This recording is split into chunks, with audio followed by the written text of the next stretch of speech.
Hey, Garrett, I sent a poll question to Andrew. Just see if he got it. I sent it like 10 minutes ago, so I don't know if he saw it. He said he's not. We're not. You doing poll questions today? No poll questions today. He said he's got the other stuff for the studio. He's trying to get set up. All right. Okay.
He's live. He's nationwide.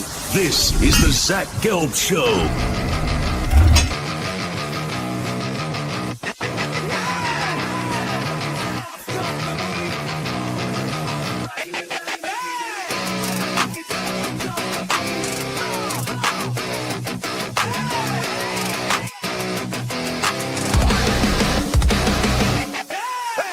Here's your host, Zach Gelb. Live from the Play Show, yet not overly ostentatious studios of 365 Sports here in beautiful New York City. Zach Gelb here with you. The day after the Super Bowl on a Monday extravaganza, Zach Gelb Show 365 Sports. Make sure you subscribe to our YouTube page right now, youtube.com/@365sportsyt. You could always get at me on Instagram where I'm straight flexing or via the good old cesspool of Twitter at Zach Gelb. That's ZACHGELB. Or you can find me on TikTok at Zach Gelb Show. Carlos with a K, good friend from the old show. Carlos Ortiz going to join us coming up in about 30 minutes from now. We will break down the Bad Bunny halftime show from Super Bowl 60 with Carlos Ortiz. And then at 3 p.m. Eastern, former Seattle Seahawks running back Robert Turbin. He's going to stop by with us, and we will recap a Seattle Seahawks championship as they did win the Lombardi Trophy last night, smacking the New England Patriots.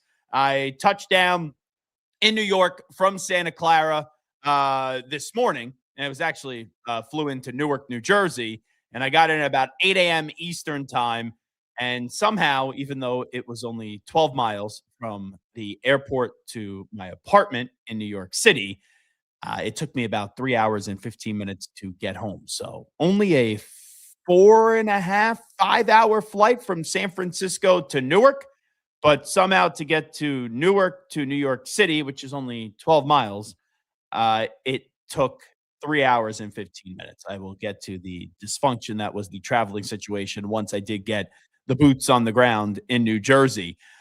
Reaction to the Super Bowl, let's get to it right away, as the Seahawks just smacked the Patriots 29-13. Hats off to Seattle. Complete and utter domination. I felt like last week that with everybody and their mother telling us that, hey, the Seahawks are going to beat the Patriots. I don't know why. Maybe it's because the Patriots weren't supposed to be there. Maybe it's because I've seen 6 Super Bowl championships. Maybe it's just because I'm a fan, and I'm usually able to separate talk show hosts and being a fan. This was the least nervous I've ever been about a Super Bowl. Maybe it's because in all the other Super Bowls outside of Super Bowl 36, the Pats were not expected to win. They were expected to win, so maybe that plays a factor into this. And this one, they were not expected to win. But I just had a feeling that the Patriots were going to win a Super Bowl in a sloppy game. And I said, I think the defense is going to hold up and the Seahawks are going to kick a lot of field goals. And I had the Patriots winning 24-19. Obviously, I got that one wrong. So a few reasons you look back at the game and a few reasons why the Patriots aren't Super Bowl champions today. Let's start with the most obvious one.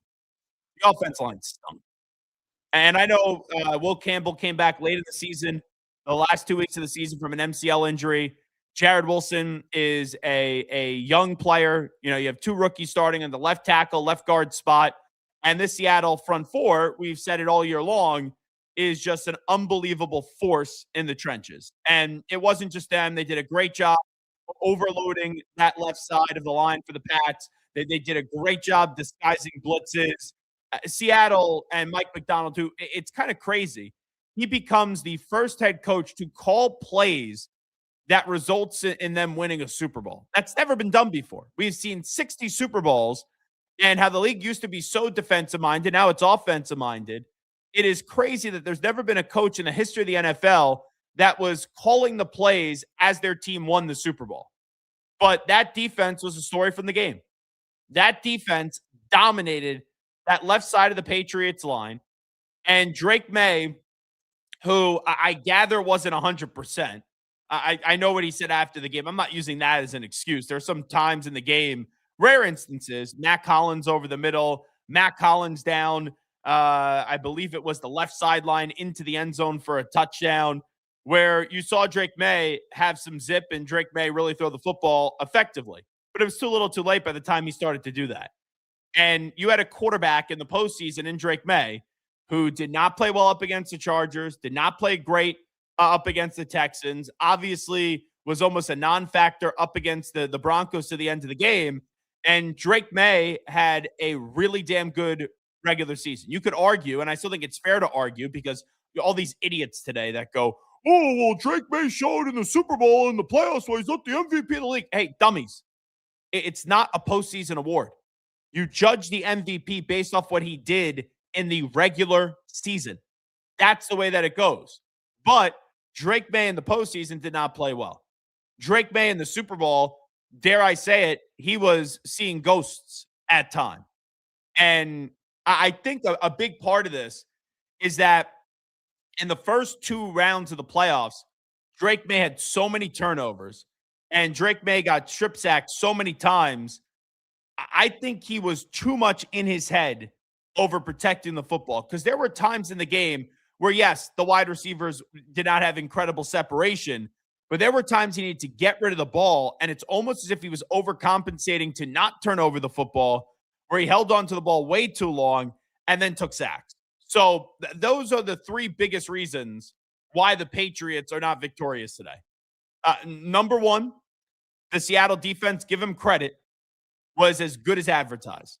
Number two, the Patriots offensive line has been an absolute turnstile throughout the postseason. And number three, the quarterback, Drake May, did not play well. So we'll get back to the Pats in just a bit and further dissect it. In the first half, it was a lethargic offensive performance. It was an anemic offensive performance. But the Pats did go into halftime, and they're only down 9-0, and they were getting the ball right at the half. So when that's happening, and I'm in the stadium, clearly I'm cognizant of the magnitude of the moment, but you're trying to see how this was going to be a game. And when they did walk into halftime, I sat and said to myself that, okay, they played as bad of a first half as you can. The defense is keeping them in it.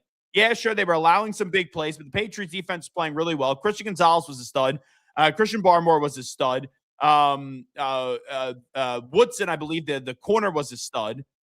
The other defensive back. Like you look at this, Milton Williams, the defense came to play. They did. And at halftime through the first 30 minutes, it was a 9-point game. And the Patriots are getting the ball coming out of half. And I just said to myself, if they get points on the board here, we'll have a game. And as quickly as you had that thought, it just as quickly evaporated into thin air because I believe the Patriots went 3 and out to start the opening drive of the first half. So in that moment, I sat there and I said, they really don't have it. Like, yes, it's still only 9-0, but you're down 9-0 and your offense has done crap. They had a whole halftime to get something going, and it just never got going. And then the other moment where I thought to myself, just maybe they could pull this out. It was 19-0. They hit Matt Collins for the touchdown to make it 19-7.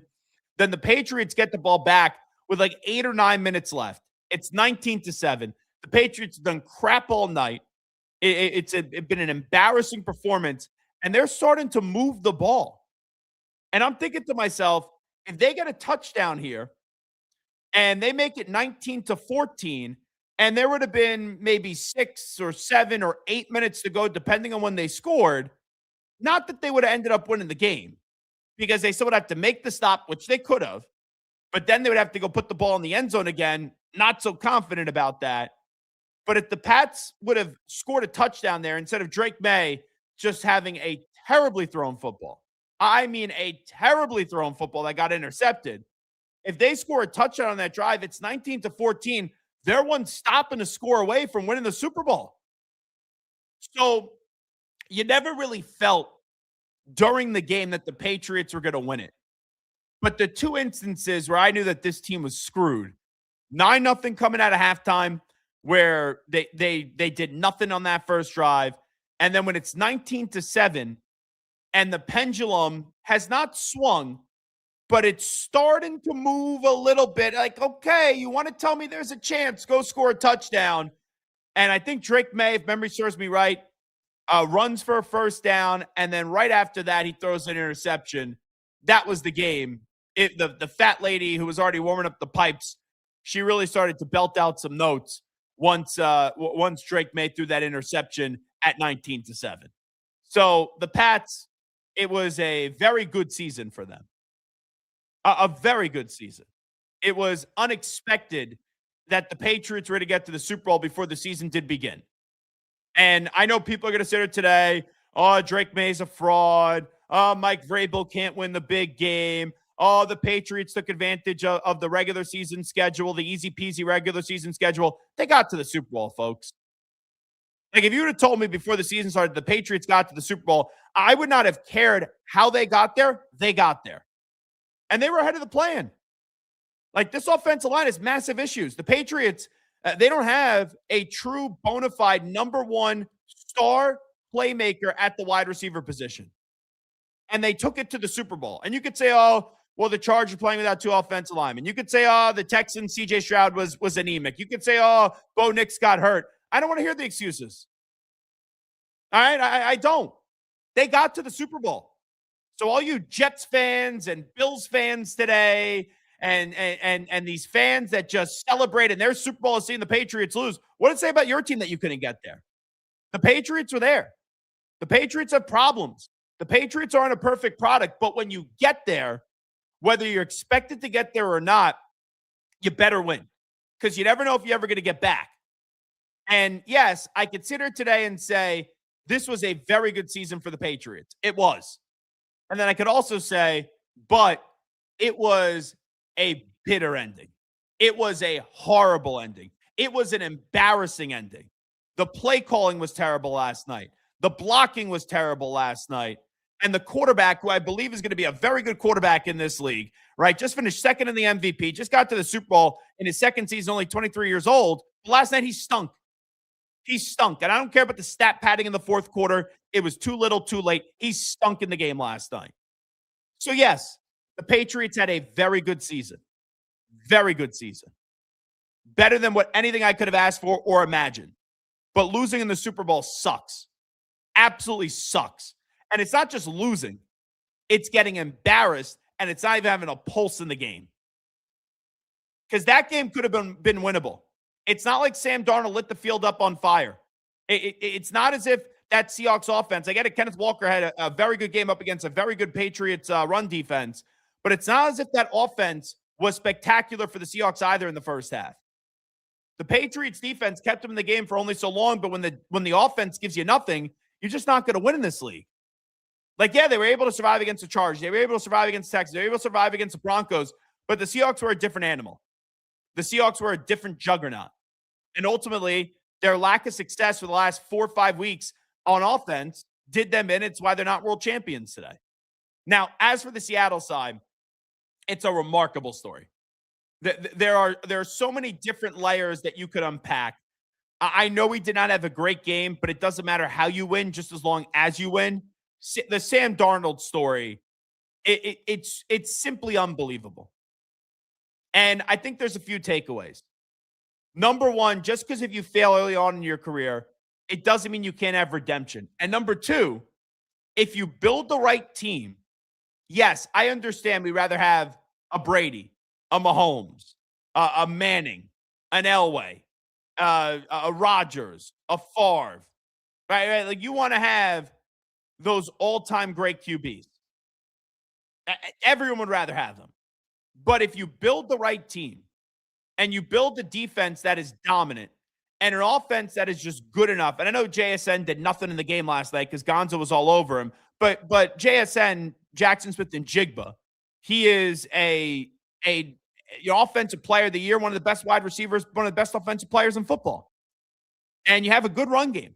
Like if you just do the little things right on offense, you have one playmaker and like one stud playmaker, which Seahawks do have in JSN. You have a good run game. And I know Charbonnet got hurt in the postseason, but the complement all throughout the year of Walker and Charbonnet, that's clearly good enough. An offensive line that was clearly improved and a quarterback who had a lot of turnovers this year, but in the postseason, he managed the game. That's a formula to win. That's going to give you a chance. Like, yes, would I love to pay my quarterback $55, $60 million a year? Sure, if they're worth it. Like Mahomes worth it. Josh Allen worth it. Right? You could go through the quarterbacks in this league, Joe Burrow, Lamar Jackson, that I feel confident in giving huge salaries to. But the Tua Tagovailoas of the world, the Trevor Lawrences of the world, the Jared Goffs of the world. And Jared's a much better quarterback than Trevor, and Trevor's a better quarterback than Tua Tagovailoa. But the quarterbacks that you're paying a king's ransom to, that down deep they're not worth 55, 60 million. I would rather save money for a quarterback that's just good. Like Sam Darnold, $100 million over 3 years, that's tremendous value. And you could utilize those assets in other places to build a championship team. You've seen two quarterbacks kind of take that formula on that contract. Baker Mayfield and Sam Darnold. Are either elite? No. Are either sensational? No. But Baker's won a ton of football games in Tampa. And Sam Darnold now has won a ton of football games in Minnesota. He just won a Super Bowl in Seattle. And when you have a team that is great around you and your quarterback isn't individually great, but he's taking a pay cut, you could win a Super Bowl with a good quarterback. You can. I'm not going to sit here and tell you what the Seahawks did this year is going to change the way that teams think. I'm not going to say it's going to change the foundation of the NFL because there's a lot of good quarterbacks that could get paid great money. But if you could get a quarterback that's good and not pay him $55, $60 million, and there are quarterbacks that are out there, and maybe they got rejected a few times, and you're a team that's sitting there and you go, oh, we got this younger quarterback. Oh, he's 3 years in the league. He's going into year 4. We believe in him. We're going to go rip up his deal or add onto it, and we're going to go pay him $55, $60 million a year. You don't always have to do that. Like there's a lot of times where this is not hot take. This is not revisionist history. When Kyler Murray got his deal, I said it wasn't worth it. When Trevor Lawrence got his deal, I said it wasn't worth it. When Tua Tagovailoa got his deal, I said wasn't worth it. All three of those guys, I said that is a quick rush to pay. Like way too quick. Can those guys do some more things in this league? You know, I get Dak Prescott is much better than any of those other quarterbacks I just mentioned. But a guy like Dak Prescott gets paid $60 million a year. And I get it, Dak just had a really good season, but what has he won?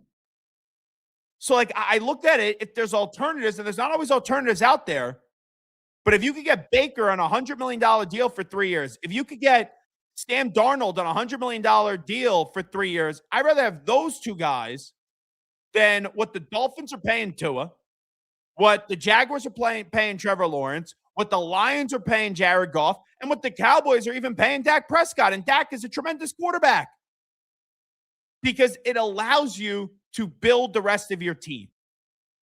And does it make it easier when you have a great quarterback? Does it make it easier when you have Brady? Does it make it easier when you have Manning? Does it make it easier when you have Mahomes? Absolutely. It does. But there are ways to win in this league, and there's ways to have the ultimate success without having great quarterback play. And we've seen it. Like, I understand the last 2 years, it's not apples to apples. I get that. But did the Eagles really win the Super Bowl because of Jalen Hurts? And I'm not taking anything away from Jalen Hurts. I'm a big Jalen Hurts supporter. I'm a big Jalen Hurts defender. But did the Eagles really win that Super Bowl last year because of Jalen Hurts? No. They won that Super Bowl because they were loaded on defense.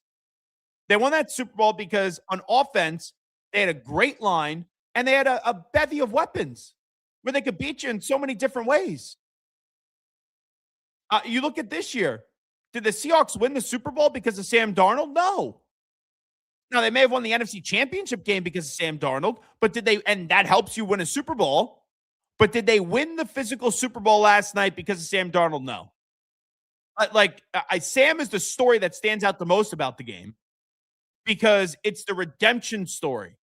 And it's the story of a guy that was embarrassed in New York, seeing ghosts, getting mono, the organization failing him failing the organization. Then he goes to Carolina. Right? Then he's in San Francisco. Then he's in Minnesota, had a wonderful season, ended on a crappy note with 2 bad games, and the Vikings said, we're good. We're going to go J.J. McCarthy. He goes to Seattle, boom, Super Bowl champion. So I look at it, and I just simply say, you don't need a great quarterback to win a Super Bowl in this league. Yes, I would rather prefer to have the great quarterback, but if it means paying the good quarterback great money, and I could just pay the good quarterback like $100 million over 3 years, yeah, I don't want to overpay a quarterback. And I do wonder if that's all going to change. Probably it won't, because quarterbacks, they find a way to get, as pretty much some king ransom deals. And I don't think that system is truly going to change much.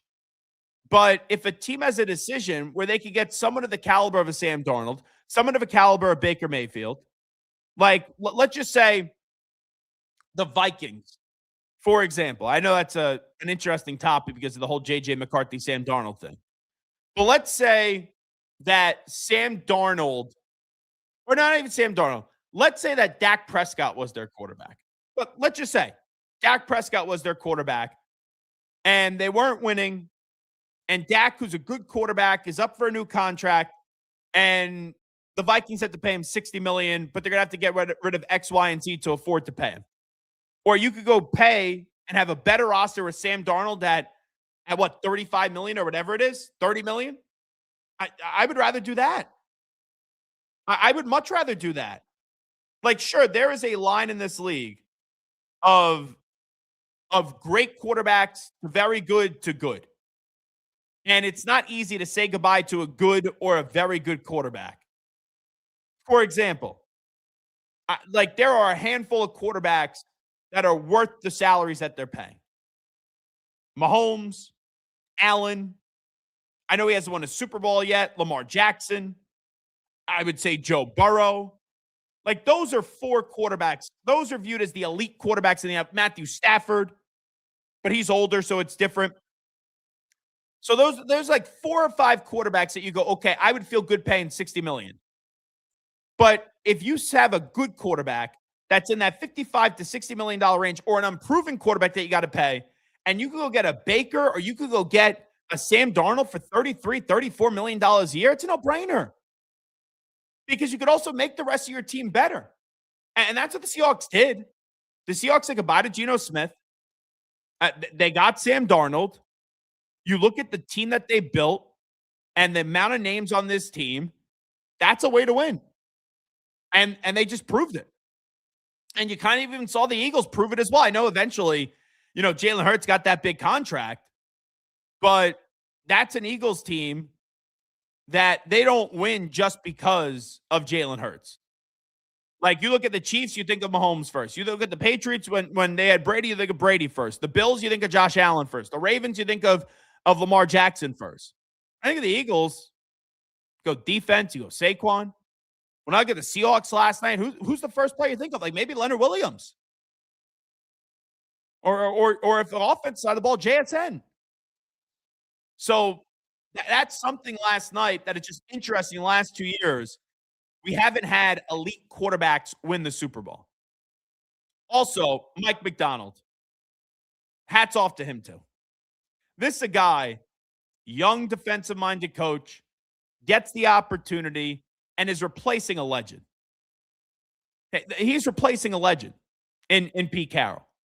And how many times do we sit here when we talk about, like, Alabama football where people go, oh, you don't want to replace a Nick Saban? And I'm not saying Carroll Saban, but Pete Carroll's going to be a Hall of Famer. Who knows, actually, with the Pro Football Hall of Fame these days. Pete Carroll's nice to people, so he'll get in with very little effort. So he's replacing Pete Carroll, who took the Seahawks to 2 Super Bowls and won a Super Bowl. It's been a seamless transition. Last year was 10-7. They didn't miss out on the postseason because they were bad. They missed out on the postseason because they didn't have a tiebreaker go their way.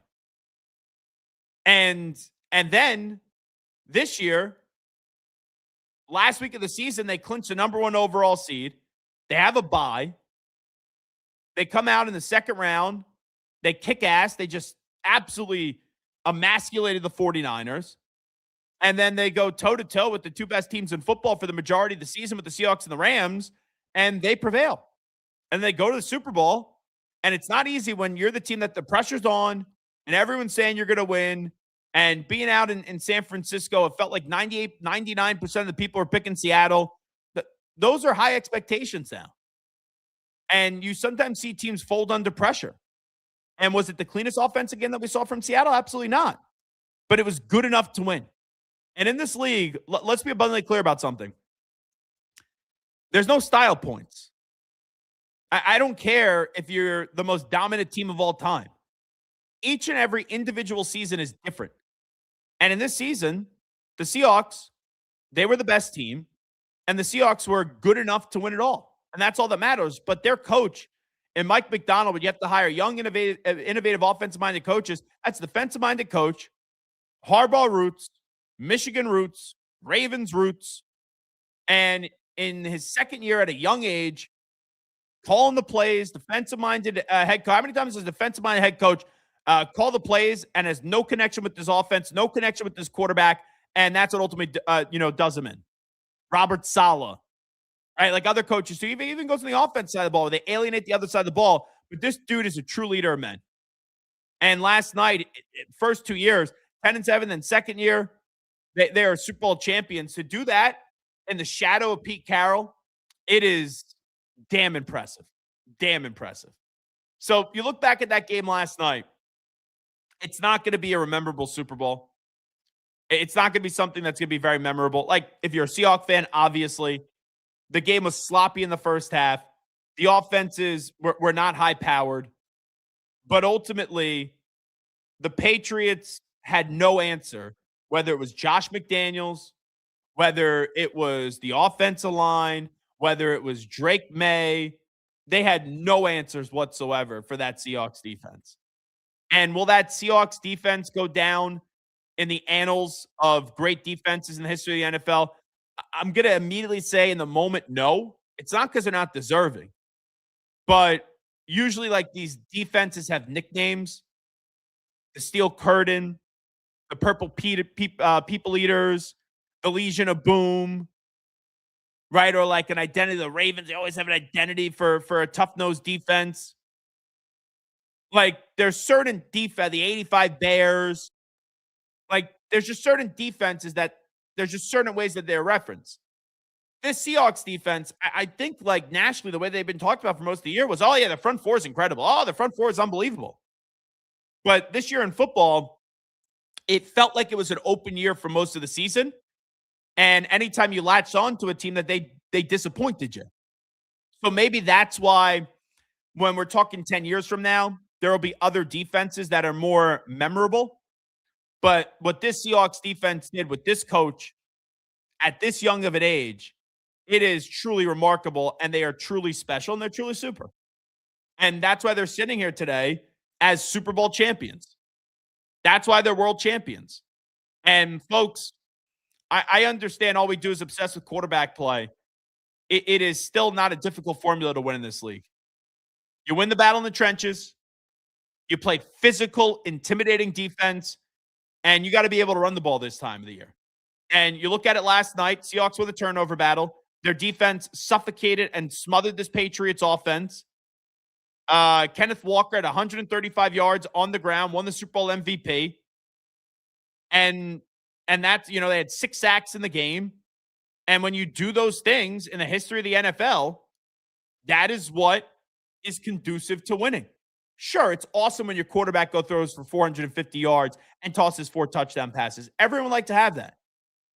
But in the postseason, you're playing other good teams or other great teams. And your quarterback's not always going to have the most prodigious numbers. So you have to do the simple things well. You got to win the battle in the trenches. You got to win the turnover battle. Your defense has to be intimidating. And if you can run the football, those are 3 or 4 things right there that are automatic. You do three or four of those things well, you will have a chance to win it all, or you will win it all. And look at Seattle. Solid quarterback, good quarterback, elite wide receiver. Didn't even play well last night. Tremendous run game, improved offensive line, defense that's smothered, a coach that knows how to lead. You have an intimidating defense. You win the battle in the trenches, and you run the football. 9.9 times out of 10 in the NFL, you're going to win games.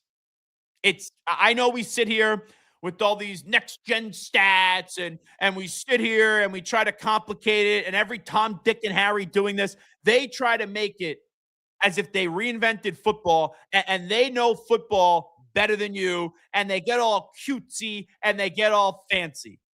It's not difficult, folks. Smash mouth defense, win the battle in the trenches, run the football. You do X, Y, and Z, you win. And not only do you win big games, and you become world champions. And that's what the Seahawks did last night. Zach Gelb here with you on 365 Sports. We will get into the Bad Bunny halftime show when we come on back. Carlos with the K is going to join us, and we'll get his perspective on that. We'll take a timeout at Zach Gelb, Twitter and Instagram, ZACHGELB. You can also get me on TikTok at The Zach Gelb Show. Make sure you subscribe right here to our YouTube channel, youtube.com/@365sports. And by the way, if you go to my Twitter page today, that is once again at Zach Gelb, you can find the poll question that I put up. Which team had the most regret last night while watching the Super Bowl? Rams, Vikings, Bills, Broncos. Early return. 14% say the Broncos, 26% say the Rams, and then tied in first, 30% to the Vikings and the Bills. So make sure you chime on in throughout the duration of the show at Zach Gelb on Twitter, ZACHGELB. Which team had the most regret last night while watching the Super Bowl? Rams, Vikings, Bills, Broncos are your choices. We'll take a timeout. We'll come on back with Carlos with a K next. The 4-burner, side sear burner with Clearview Glass stainless steel grill from Monument Grills. Made of tempered glass, which is strong, insulated, and allows you to check your grilling without lifting the lid. Our porcelain-coated cast iron cooking grids offer a large cooking surface of 513.3 square inches, primary cooking area, with even heat cooking. The Monument Grills include LED control knobs and are easy to light with pilotless electronic ignition. Better grilling, better value, Monument Grills. Protect your online privacy with NordVPN. Browse securely, access content from anywhere, and keep your data safe with military-grade encryption. Whether at home or on the go, NordVPN ensures your digital freedom. Stay secure. Download NordVPN today at nordvpn.com. That's NORDVPN.com.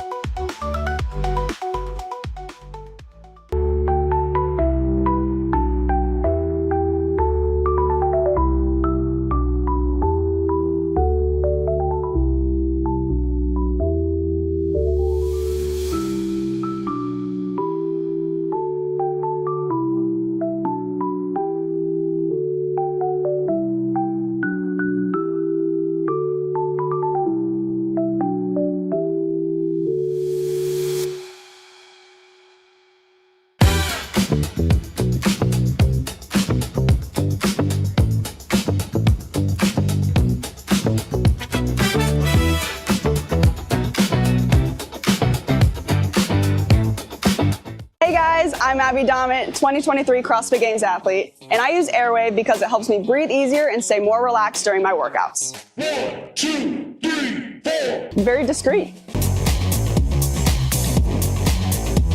He's live. He's nationwide. This is the Zach Gelb Show.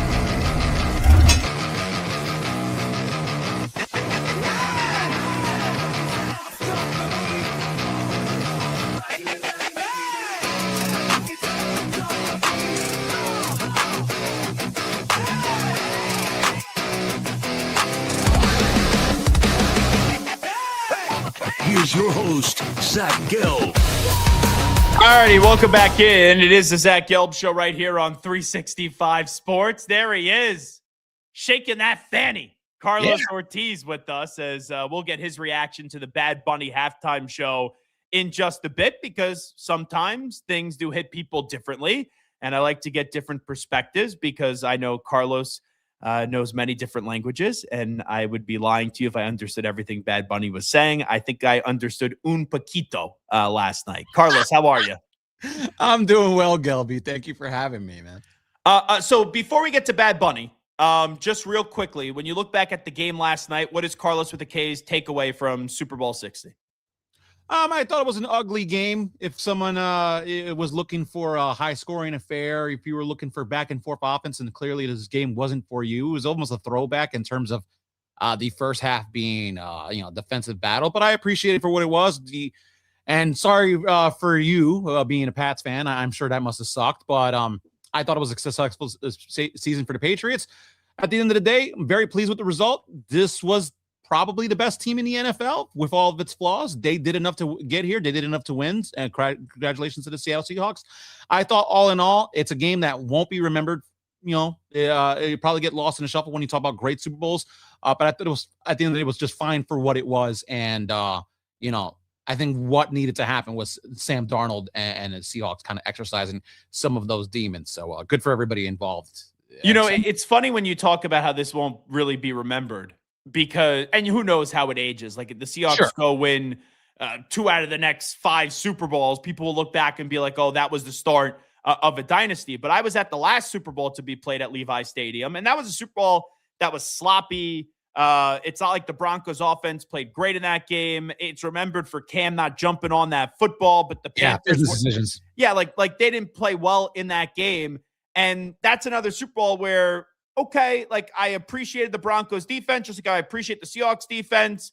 I would say the Patriots nationally are still a little bit more polarizing on the losing side than the Panthers losing, even though it's Cam. And I think Cam is unintentionally polarizing when he was a player. Now media, he knows what he's doing to get a rise out of people. But you look back at the last time I was in that building at Levi Stadium, it's a Super Bowl that was very similar where, yeah, you understand the greatness of the Seahawks defense, you understand the greatness of the Broncos defense, but 10 years later, obviously we're talking about it right now in the comparison. It's not as if when we talk about Super Bowls, we're really jonesing to bring up the Broncos-Panthers one.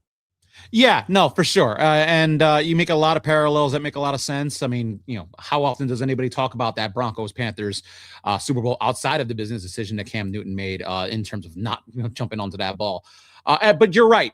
This is, we're judging the game, less than 24 hours after it happened. Who knows what this is going to look like 5-10 years down the road. Now, let's say Seattle with this core group of players, dare I say Sam Darnold gets another ring, then we look at this, completely different. And obviously we start looking at this as the beginning of things to come.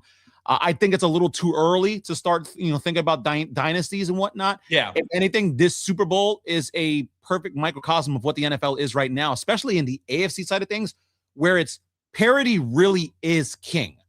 Because if you start to look at things, right now, very early power rankings, I'll take your Patriots for an example. I don't see a road in where the Patriots come back to the same point next year, considering how many teams in the AFC were down that we thought were going to be good. Like, obviously the Chiefs not making the playoffs, even though I think somebody did call that. But the Ravens, before the start of the season, I think you have used up all the miles on traveling and celebrating. Yeah, I haven't paid off any bets either. So, maybe I shouldn't be taking any victory laps. You still owe me dinner from 2 years ago when Saquon played I think you said he was going to play 7 games, and I initially said more than 5.5, and you gave me the extra 2 to bump it up to 7.5. And yeah, you could have given me 14 and a half, and we still wouldn't have made it. So I just want to follow up on something that you said earlier. You said the Seahawks were probably the best team in the NFL. Sure. In your opinion, who was the other team that you sit there and you go, oh, like maybe they could have been just as good, if not better? I mean, we saw the Super Bowl 2 weeks ago. It's the Yeah. Rams. I think a lot of people still think the Rams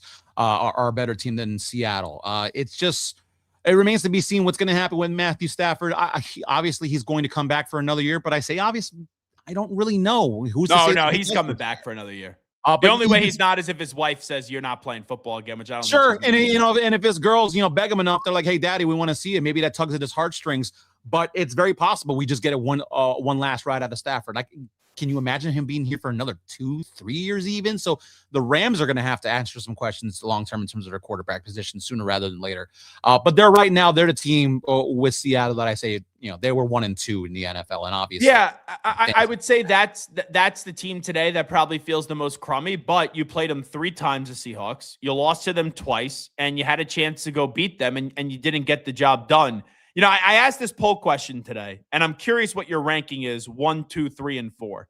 Which team had the most regret last night while watching the Super Bowl? The Rams, as we just said, the Vikings because of the Sam Darnold thing, the Bills because, like you said, no Joe Burrow, no Lamar Jackson, no Mahomes. Pats get to the Super Bowl. Like, who knows? If Buffalo's in the Super Bowl last night, maybe Josh Allen wins the game, or the Denver Broncos, who could have been there over the Patriots if maybe Bo Nix was healthy. How would you rank those teams 1, 2, 3, and 4? Who has the most regret today? 1 being the most regret between the Rams, Vikings, Bills, and Broncos. So as I'm watching the game, my thought is what could have been if Bo Nix didn't get hurt. But now that I'm thinking about it, and you asked me the question, I'm actually going to put the Broncos dead last in that. I don't think they should have any. I agree with that, and here's why: the Broncos have a great defense. Yeah, and I get it. Bo Nix has had a good first 2 years in the league.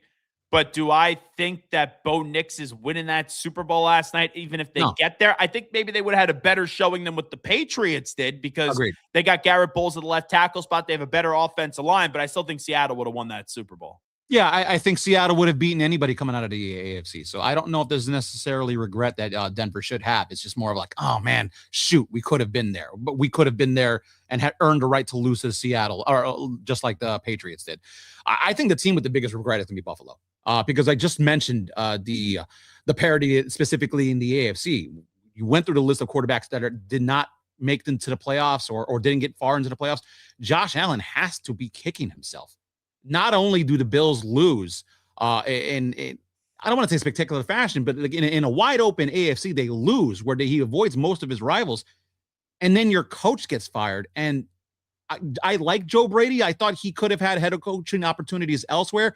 I thought it was a very panicked move by Terry Pagula to move on from McDermott based on the feel of the locker room as he's walking in there into after a tough loss.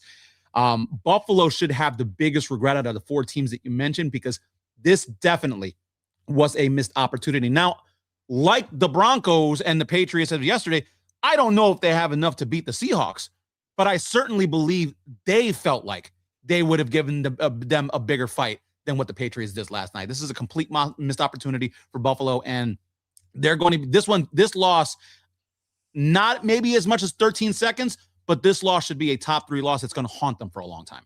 I think the actual loss of 13 seconds was worse, but like in the way that they lost, but the magnitude of this one, I thought it was the right move to get rid of McDermott, and clearly Josh Allen made the hire with Joe Brady.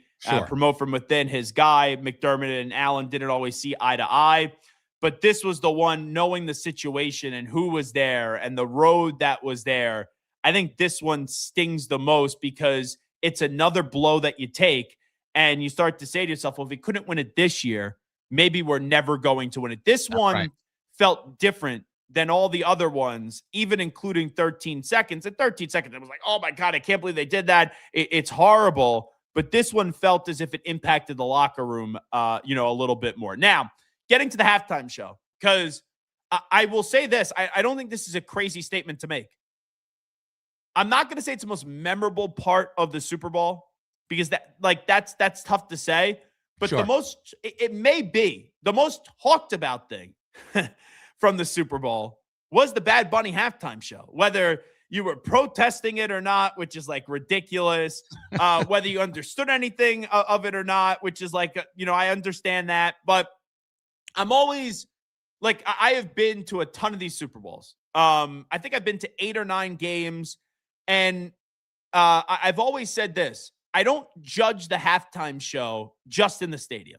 Like last year, I'll have an opinion. I thought Kendrick sucked inside the stadium, but I won't hammer him publicly or, him or her publicly until I go back and watch it.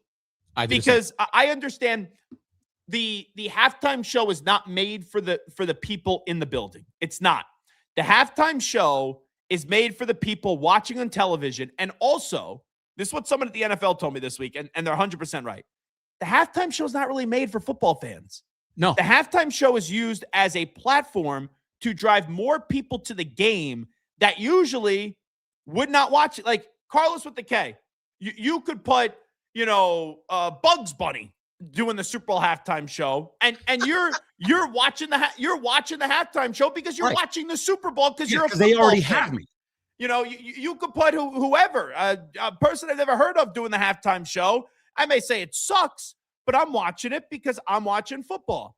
You're trying to get so many different people to watch the Super Bowl. And I know the NFL doesn't need help doing that, but the more, the merrier. And I just saw on YouTube this morning, when I went back and watched it, when I finally got back to my apartment this morning, I got to that story in just a bit. At 11 a.m. Eastern time or almost doing the YouTube of, I just sounded old, the YouTube of the halftime show had 22 million views just on YouTube. Less than 24 hours. So my long, scenario in setting this up, but I'll bring it back in. The halftime show in the stadium usually sucks. I went back this morning and I watched it and I thought to myself, it probably will look well on TV. And when I went back and watched it, I don't understand 99% of the things that were being said. It's not my speaking language. Sure. You do know I know a little bit of Spanish, but when I was watching it, I could feel the message, or I had an idea, a concept of a plan of what the plan was with the idea of the message, and I could sense the power of the moment. I didn't totally understand it, but I looked at that and I said, that's like a B halftime show. Now, let me ask you this, because obviously this hits home to you, and this is why I brought you on today. For someone that could fully understand the halftime show, tell me your review on it. So just in terms of the performance, and just someone is let's say casual observer, casual viewer, I know that the halftime show was an absolute smashing success because number one, the reaction to it, there's no such thing as bad press. And number two, Zach, I usually watch the Super Bowl with other football fans and we're locked into the game. And like you said, you can put on an eggplant at halftime and we'll watch it. I'm in the room yesterday with a room of women. 6 women are locked into this game. Oh, Dios míos. Because of this halftime performance. Yeah. All of them, save for one, are Hispanic women. So I have my wife, my sister-in-law, their friends, all who are like Mexican, one Peruvian, and they're all locked in. They're all coming in to watch the Super Bowl because of Bad Bunny. So just based on that alone, it was a success. But there's 2 ways to look at it. Do I think this was the greatest halftime performance ever? No. I do have it just personally for me in a top 3, but I will still put Prince and I will still put the Dr. Dre, where every single person and their mothers came to do a cameo. You know what? That was one in the stadium when I was at SoFi Stadium that I thought was great in the stadium. Yeah, it was great. And it played well at home as too. But that's the type of music that I grew up on. That was my vibe. I was a demographic for that show.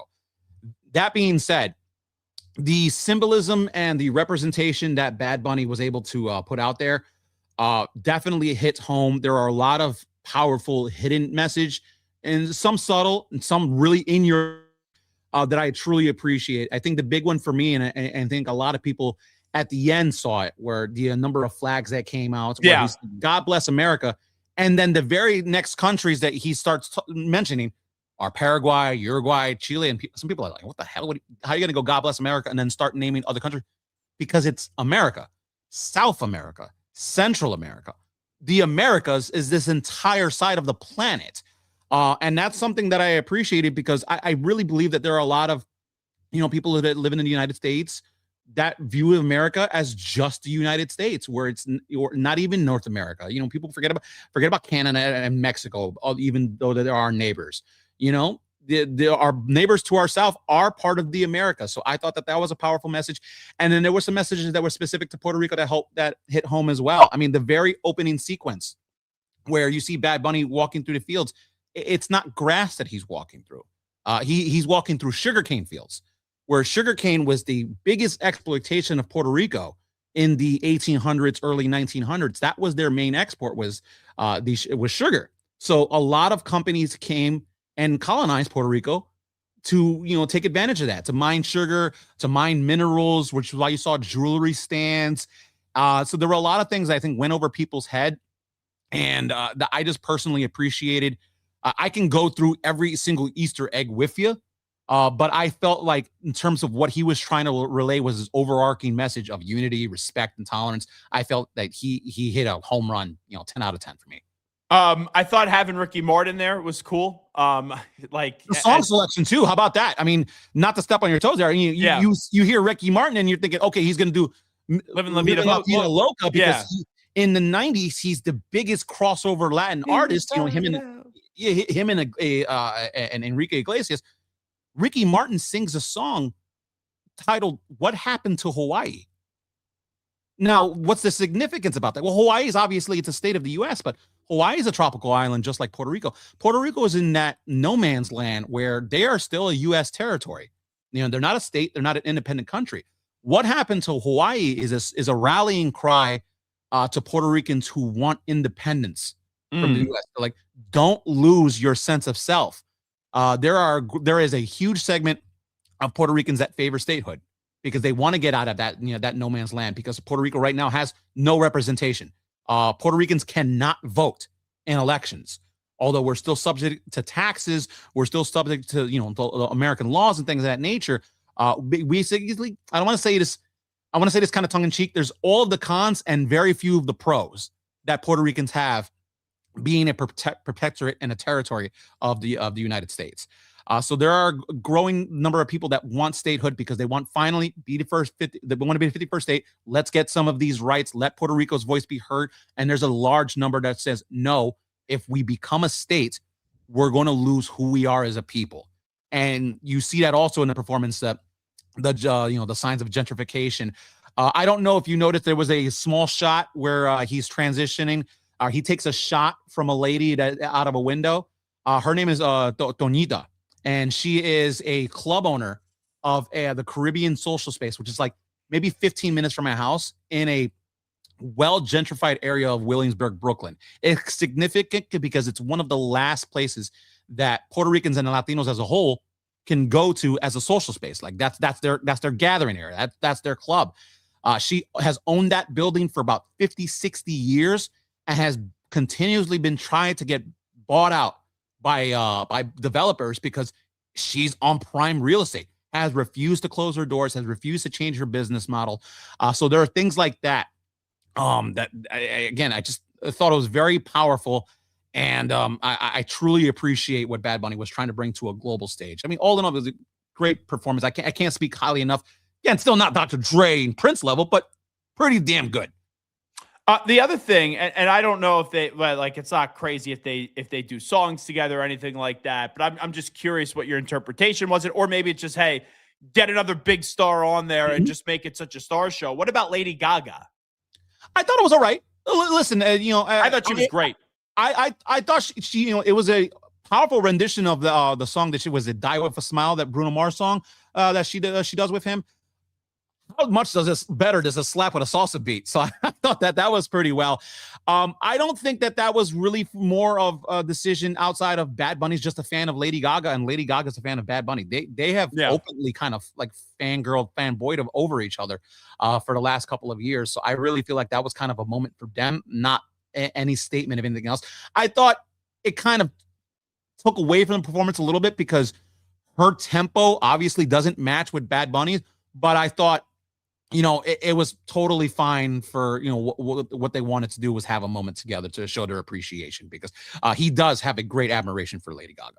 And also the details of this, like you probably don't even realize it in the moment. Like I didn't.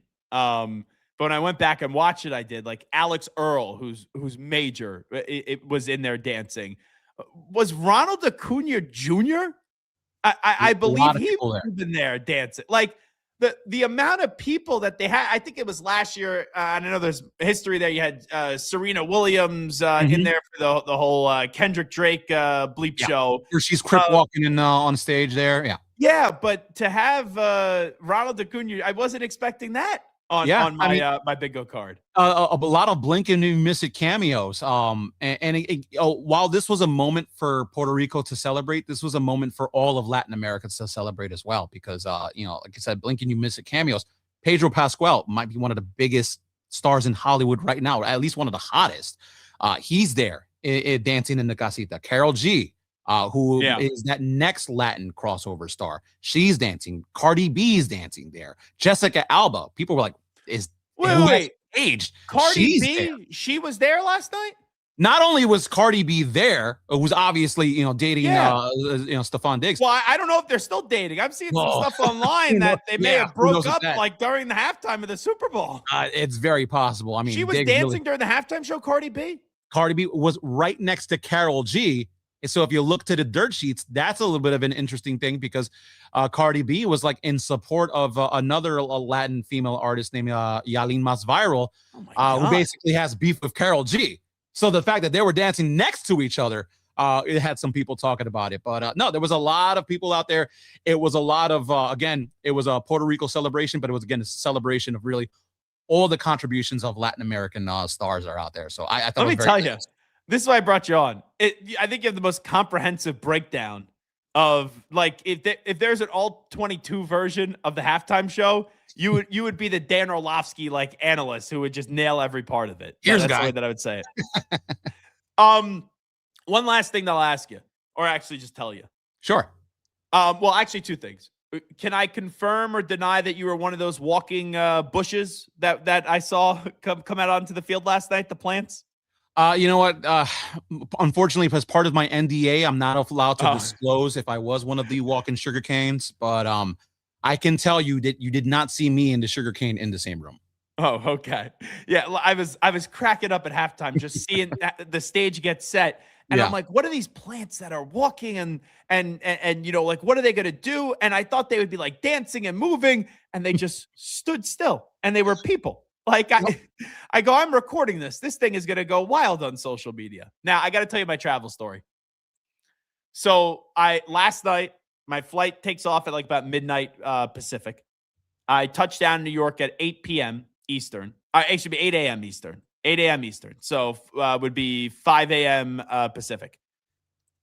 It took me 3 hours and 15 minutes to get from Newark, New Jersey today to my apartment, which is right by where the World Trade Center used to be. Oh, good God. 3 hours and 15 minutes. So I get off the plane, and I'm like, the plane going to San Francisco and coming back early both times, like incredible time. I landed in San Francisco an hour earlier than what they projected. So, and we were even early on the way coming on back. I think we were like 30 minutes early. So, I get off the plane, like well rested too, but a little bit tired. But I slept for most of the plane ride. Yeah. I did wake up for my Stroop waffle, by the way, and my pretzels and my ginger ale. I don't know why I was sleeping the whole time. I mean, it's ginger ale and pretzels. Of course. I have to have a ginger ale on the plane. I heard that the cart girl coming, and I was like, oh, I gotta have something. It was just a weird, just instinct, just to open my eyes and then stuff my face with something during the flight. So I get off the plane. It's rush hour in the city. They wanted $100 to go 12 miles on an Uber. So like, I'm not paying $100 to go 12 miles. No way. And when you're in Newark, taking the train is easy. So there's construction going on at Newark Airport, where usually you could just take the air train, but you have to take a shuttle to get you to what is the air train stop. Then I take the air train to Newark Penn Station, not New York Penn Station, Newark Penn Station. And then I take the path, and it drops me right off to where the World Trade Center is. So I get to the spot where the air train is to get me to Newark Penn Station. Get on.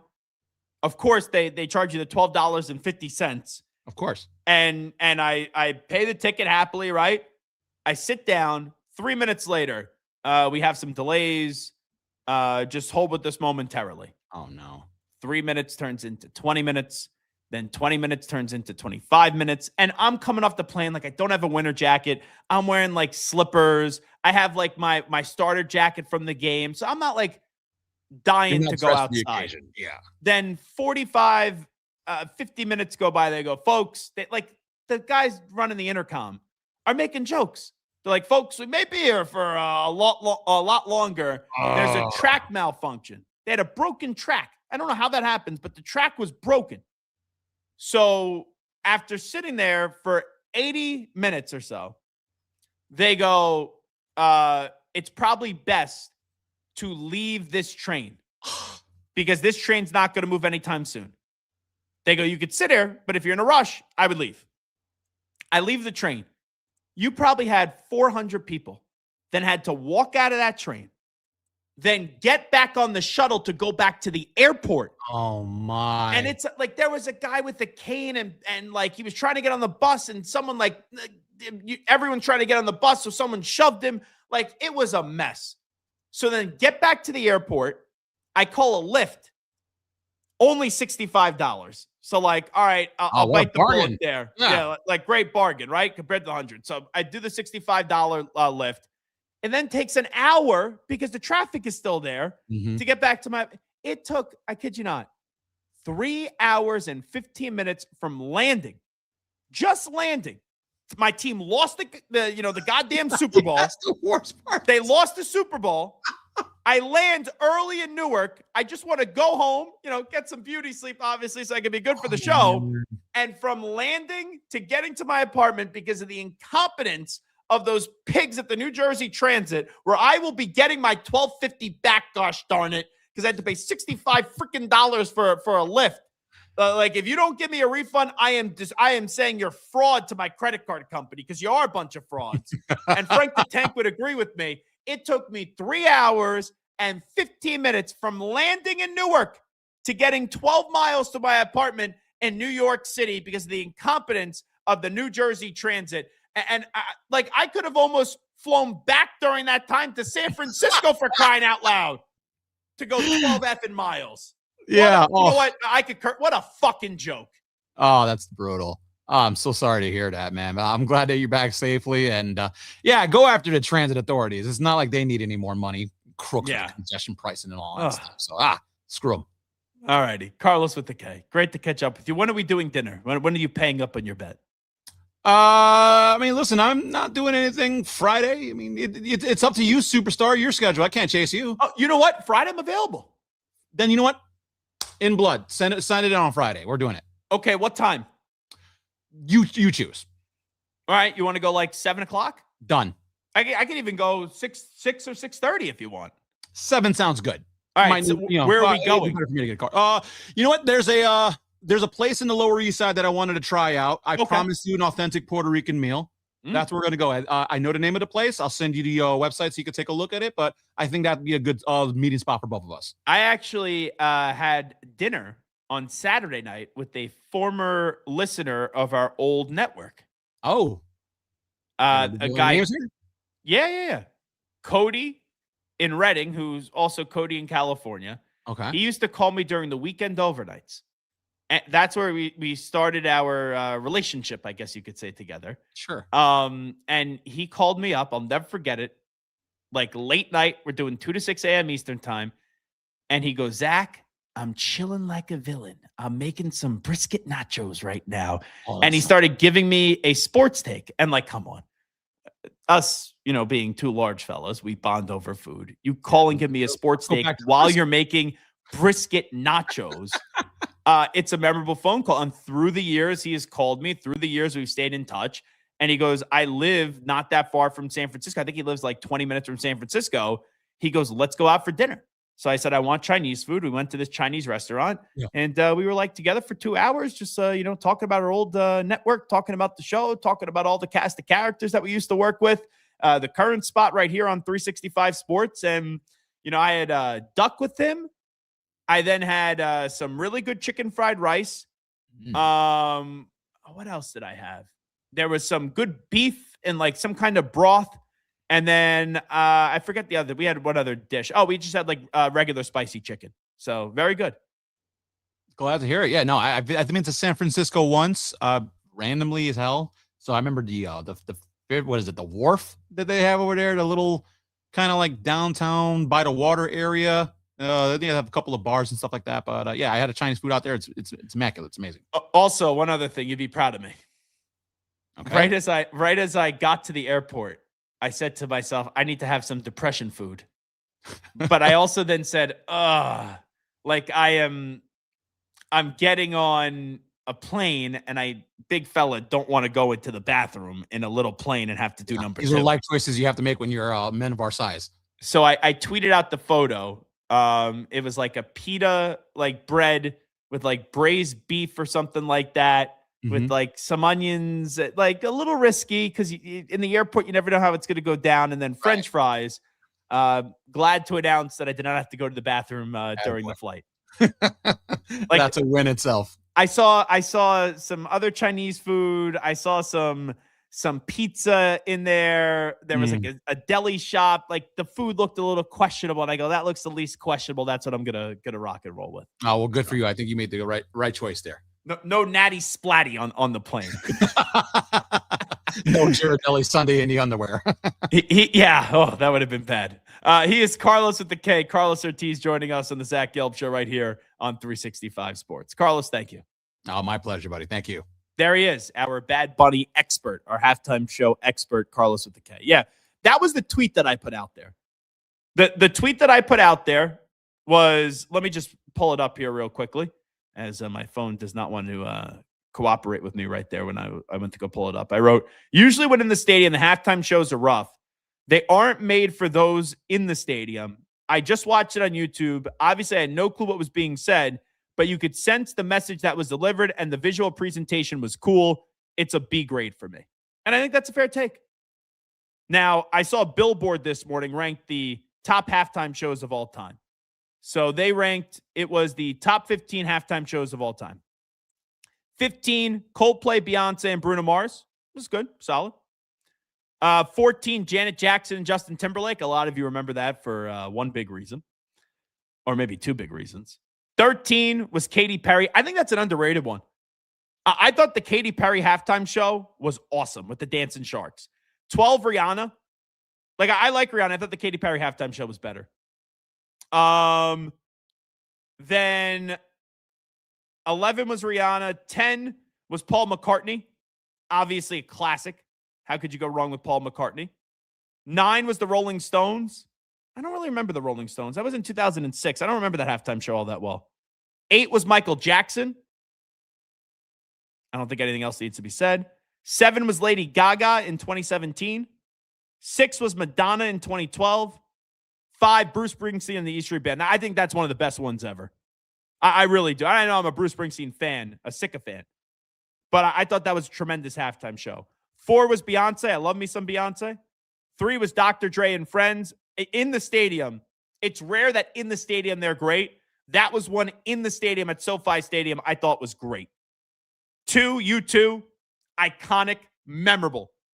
9/11, right? That first Super Bowl, all the innocent victims of 9/11, the names were right on the screen. I thought that was a great halftime show, and the number 1 was Prince. Yeah. Like Prince, U2, Springsteen, Dr. Dre, I think are like 4 probably out of the top 5 halftime shows that I've ever seen.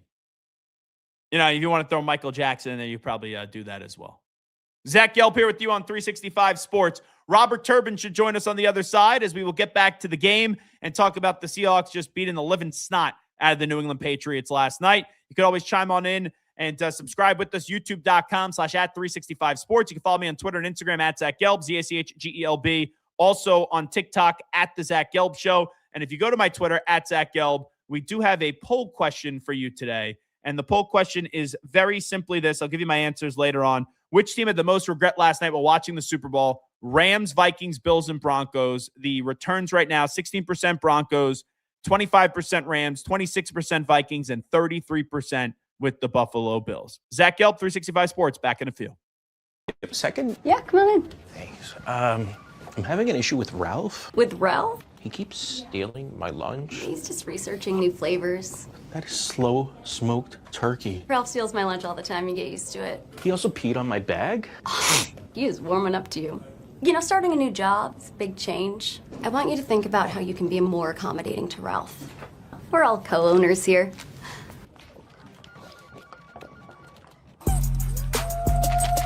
If I'm only wearing one suit this summer, it has to be Tuileries Performance Linen. It's wrinkle resistant, machine washable, and built with stretch and breathability that actually moves with you. It'll keep you cool, sharp, and stress-free at your next event.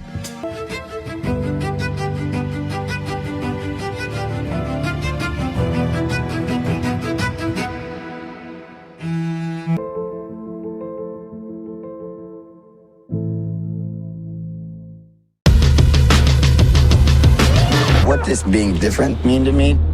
You know, that is an interesting question. Because there really isn't one way. There's a bunch of different ways you could do it.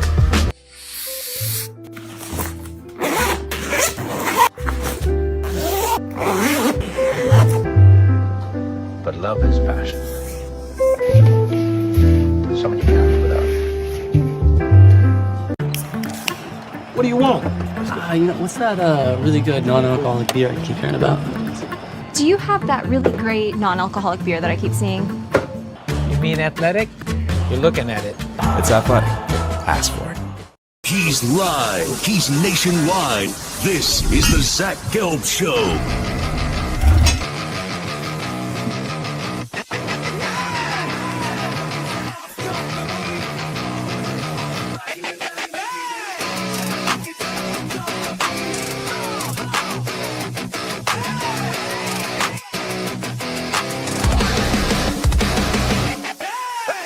Here's your host, Zach Gelb.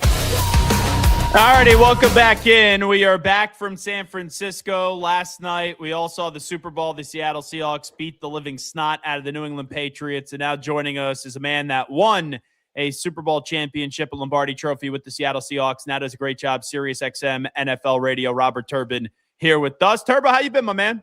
I've been great. I'm feeling real good. I'm feeling real good. I could understand why, especially with what your team did. You being someone that has won a Super Bowl before with Seattle, just how do you kind of put it into words what your team was able to do last night? You can't put it into words, you really can't, because it's once you dream about it all the time, but then, if you're fortunate for it to happen for you, it's hard to describe. It's just a feeling that you get of satisfaction, gratitude, all the things. But it's a dream come true. It's something that you've only seen on TV. You've imagined in it, playing Madden and things of that nature. Maybe you've won championships at other levels, high school, college, whatever the case may be, Pop Warner, even the young kids get rings these days. Just ask my 9-year-old son. But at the end of the day, man, it's a magical feeling to be a Super Bowl champion. Do you not like that your son got a ring for playing football at 9 years old? But they get rings these days, man. It's crazy. It's crazy. Did he actually win something, though, or is it just a participation trophy? No, little flag football league championship, nothing crazy. But to get a ring, that's wild. Yeah. That's wild. Like high school, maybe I could understand it. College, obviously, the pros, sure. Yeah, 9 years old. Maybe a ring pop is really hard. Yeah, there you go. A 9-year-old, not like an actual ring. No doubt. So there's so many different layers from what Seattle was able to do. Let me start off, though, with the coach, Mike Macdonald. Like, you played for Pete Carroll. Pete Carroll's a legend. He's going to be in the Hall of Fame one day, right? What he did with Seattle was truly remarkable. But it's never easy to replace a guy like a Pete Carroll. First year, Mike Macdonald goes 10-7. They just miss out on the playoffs, and this year they win a Super Bowl. That transition has just been so seamless, and it's very impressive. It really is. And, I think for Mike Macdonald, what he's been able to do is, not only, get this team to buy in and trust in him and believe in him. And, he's done a nice job really evaluating the roster, moving guys around. Kobe Bryant was a corner, then he played nickel. Now, he's a starting safety. And that was something that he saw in him that Kobe Bryant didn't even see in himself in terms of playing that, particular position. Guys have developed. Think about Kenneth Walker and the way that he was patient at the line of scrimmage, being able to wait for those creases to open up and then boom, hit it with acceleration. In years past, it always felt like he was in a rush to get somewhere, and they've gotten him to slow down. So you just a couple of examples of how he and the coaching staff have been able to put their fingerprints on this roster and not only put guys in position to be successful, but really develop young players in the Super Bowl champions. And not taking anything away from Coach, but when Pete Carroll won the Super Bowl, it was like viewed as Pete Carroll's Super Bowl over John Schneider. Now, John Schneider getting a ring, I think this puts him in a conversation where people already viewed him as one of the best executives in the sport. Most people will say it's Howie Roseman. If it's not Howie, then I would say it's John for what he's been able to do with this organization and win another ring here. And the best thing about John, to me, is his ability to develop these relationships with the players. So often we think about front office and we think about the locker room and the players, and they're separate. And some GMs, they operate that way. They do. But John is the ultimate people person. And I think that's part of the buy-in that you're getting from the players that are on this Seattle roster. John is an open door policy guy. You can text him. I can text him. And I've been retired since 2020, and he'll get back to me within the hour. And so, you think about how good of a person he is outside of just the evaluator, and it's equal to him being so successful in the NFL over many years. And then for Sam Darnold, right, embarrassed in New York, goes out to Carolina, didn't work, got to a Super Bowl, was a backup in San Francisco, then has success with the Vikings. Last two games didn't end well. He walks right into Seattle, 3-year contract, right around $100 million. And he wasn't the story of the game last night, but he did enough with a great team to go win a Super Bowl. And it's one of those stories that if you would have said 3, 2, or even entering this year that Sam Darnold win a Super Bowl in this league, no one would have believed it. Well, he found the right team at the right time. The Seattle Seahawks, just like any team, here's this big puzzle. You're trying to put all the pieces together. And, we all felt like Seattle had a really decent roster, but that missing element, that missing piece right there was the quarterback. And so Sam Darnold comes in and he just fits in perfectly. His personality fits in perfectly. His leadership style fits in perfectly. His work ethic fits in perfectly. Is he a superstar like some of the other quarterbacks we've seen? No. But it's been proven time and time again that you don't have to be that guy and you don't have to have that type of quarterback in order to be the Super Bowl champions. Okay, ask the 2010 Ravens, ask the Buccaneers with Brad Johnson, ask the 2000 Ravens with Trent Dilfer, et cetera, et cetera, et cetera. He's been the perfect piece to the puzzle this season. Robert Turbin here with us. And obviously, you're going to want that all-time great. You're going to want a Brady. You're going to want a Mahomes. You're going to want a Manning. But there's a lot of quarterbacks that make $50 to $60 million that just simply aren't worth it. And you get a Baker Mayfield who's won a lot of games at a discount. Sam Darnold, right, on a discount. I get it. They're still making $33, $34 million a year. I do wonder when it comes to this idea of paying a good quarterback great money, if this all changes with what Sam was able to do this year. I think so.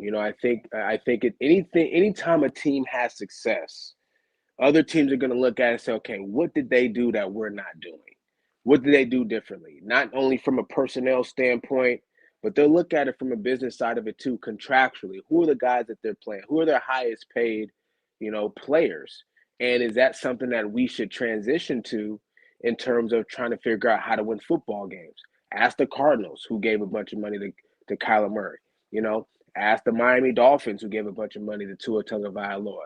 And the list goes on and on. Not saying that you can't win like that, but even when you take a guy like Patrick Mahomes, and he did like this, I don't know all the details, but it was a 10-year deal that was favorable for both sides. they were able to sustain success, because of it obviously having a down year, this season with all the injuries and things of that nature. And so I think teams are going to look at the success of the Seahawks and figure out how they may be able to copy some of the things that they've done this season. Were you surprised? I know the line was a problem. Drake May didn't play his best in the postseason. Josh McDaniels wins the Assistant Coach of the Year award in the league, but he had no answers last night. Were you surprised it looked that bad for the Patriots in the big game? No, my prediction was that the Seahawks were going to win 31-14. So I was just a few points off. I think Seahawks had 29 and the Patriots scored 13. So it was right around, what I thought the game was going to look like. It's simple. The Patriots are a team. They're not explosive. They're a nice Dodge Challenger, and the Seahawks are the Dodge Challenger with the Hellcat. And they're too fast. They were more physical, and they were much more explosive. And I'm not surprised at the outcome. A few more minutes here with Robert Turbin, who joins us. Seahawks did win the Super Bowl last night. So looking at the Seahawks defense, clearly you know what it's like to go up against a great defense. You were around the Legion of Boom. This defense, do you think it's on par with the LOB? Do you think it's better? How do you kind of analyze it with what this defense was able to do? Well, I think that it's tough to compare, but they are their own, they're their own team, and they are creating now their own legacy. And I'm excited to see it, man, because the thing about winning, especially when you win it all, is, it's about how you can do it over a span. And when we talk about some of these great defenses, we say it was the 85 Bears. But the truth of the matter is we talk about the Bears defense because they were great in 85, 86, 87, 88. We talk about the 2000 Ravens because they were 2000, 2001, 2002. And so there's some sustainability there, for the Seahawks to be able to take advantage of. But make no mistake about it, they made history last night. They're one of the all-time great defenses for sure. And here's the thing, and I'm not taking anything away against the LOB. They're a phenomenal defense, but now we know a lot of fighting that happened behind the scenes. It doesn't seem like, and hey, winning creates ego and maybe things could change, but it doesn't seem like there's a killer ego really on this version of the Seattle Seahawks. Yeah, I think that's a pretty solid evaluation because I would agree with that. I would. But, remember, though, we lost a tough game now in the Super Bowl against the Patriots, which really changed and altered some of the thought processes for guys who were starters, guys who were backups like me. I'll admit, even I became a little bit more okay, this is about me right now, and forget the message that coach is talking about. So right now, man, this team is in a good place. The most important thing that they can do is stay together and stay humble in this process, because what happens is what you have right now. You got Kenneth Walker III as a free agent. You got Tariq Woolen as a free agent, amongst other players. You're gonna have to pick. You're gonna have to pick and choose one or the other. You're not gonna be able to sign everybody, and sometimes that's where some of that discontent can get started. Two more, then we'll let you run. Kenneth Walker. You just being someone that played the position, and right there, Walker individually is a really good running back. We all know that. But him and Charbonnet were such a good 1-2 punch. Then Charbonnet gets hurt. To see what Walker's been able to do the last few weeks, and especially the big game winning the Super Bowl MVP, just what's the running back takeaway from it?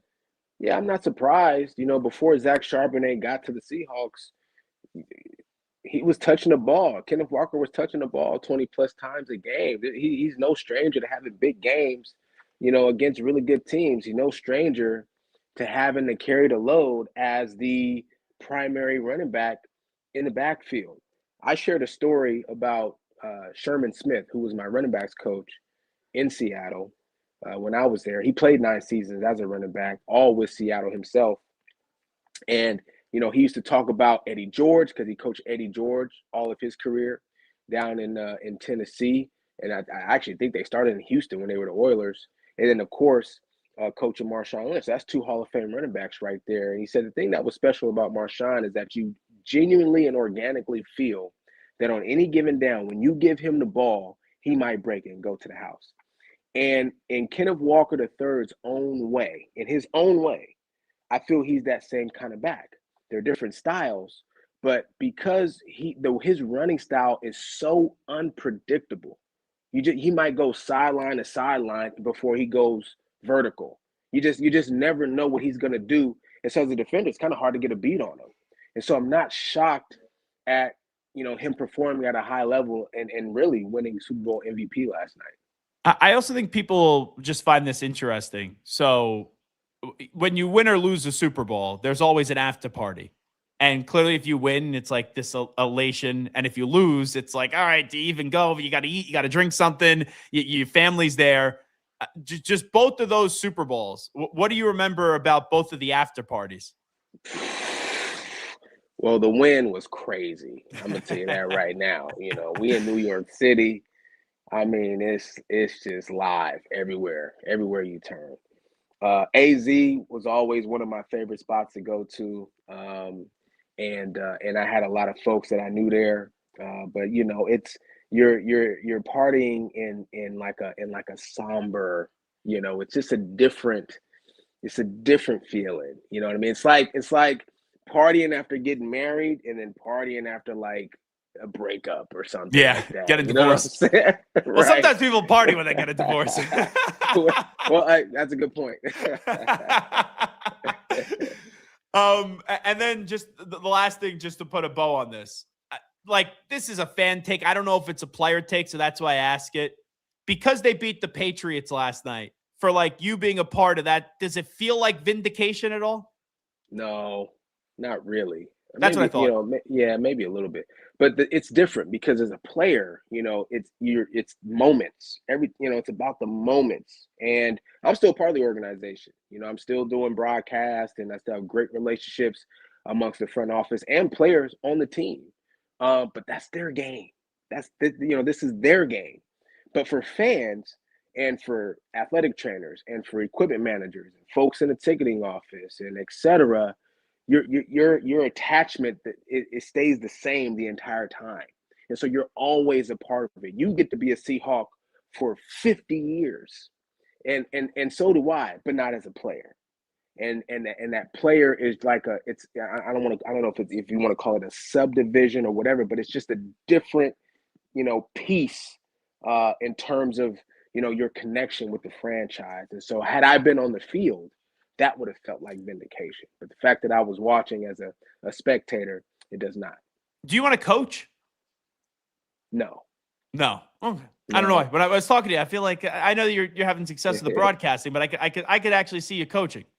Yeah, maybe down the road I'll coach some high school teenagers or something like that. I think that's really where my passion lies. I think in the right situation, I'd be interested in college, but coaching is it's a grind. It's a task now. It's a task. Yeah. Just keep on winning championships with those 9-year-olds. You could be the Lombardi of like 9-year-old coaching if you want to. Robert Turbin. There it is. Hey, really appreciate the time. Thanks so much for carving out some time today.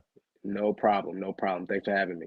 All right, there he is, Robert Turbin with us. Zach Gelb here with you on 365 Sports. We will take a break. We'll come on back. We got a ton of video to play from last night. Also, I want to give you my answer on the poll question. We'll do that when we return. The Zach Gelb Show on 365 Sports after these short messages. What I love most about playing basketball is the competition. I really just like being shifty, mastering hesitation moves, changing direction, building chemistry with new teammates. If you're not having fun while you're playing, there's no point in playing the game. You know what to do.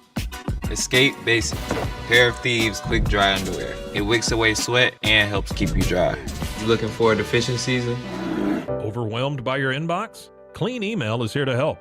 Organize, clean, and manage your emails with powerful automation tools. Say goodbye to spam and clutter and enjoy a stress-free inbox. Try Clean Email today at cleanemail.com. I'm here to work out with you. We did not put this little cookie cutter program together. I'm in there with you, sweating, yelling, doing the damn thing. Transform by Core Home Fitness. A secret, I travel internationally every year. I struggle with insomnia both at home and especially in hotels. This was life-changing. It's called Fly Kit. My favorite aspect of the Fly Kit is it tells you when to sleep.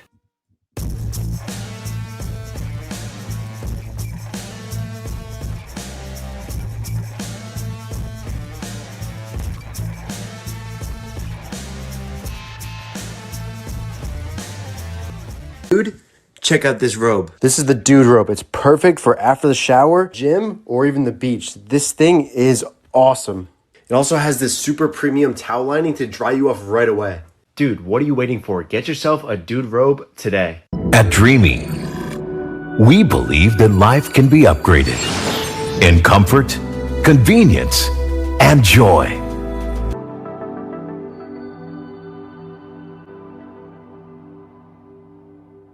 He's live. He's nationwide. This is the Zach Gelb Show.